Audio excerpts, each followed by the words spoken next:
shantan tallaabo samee habeenkii markaad seexanaysid si aad uga badbaadid shayaatiin, si aad uga badbaadid waxa weeye hurdo xumo oo hurdadaadu u wanaagsanaato oo hurdo raaxa leh aad u seexatid.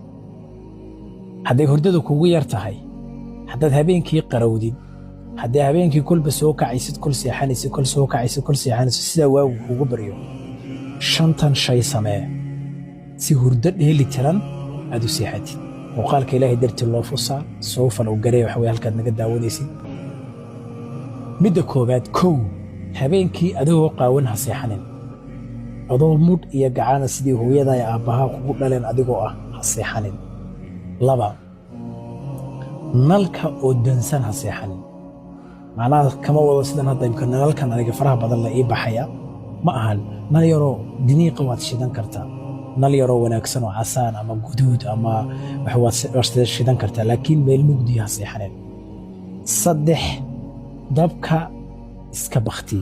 wixii dab guriga ku yaala ama madbaxa yaallo ama uunsi ku shido iska bakti. afar, adoo weyse qaba seexo. adoo weyse qaba oo ducadii iyo adkaartii iyo qur'aankii la akhrisanayey hurdada ka hor akhristay seexo. shan, calooshaada xaadh. calooshaada xaadh maxaan uga jeedaa? dadka iska cafi. kii ku khaldamay, kii ku dulmiyey, kii ku dhibaateeyey, kii ku sixiray, kii ku cayoomay haddaad garanaysid, kii ku xastay, midka shaqada kuu diidan, midka dhammaan iska wada cafi.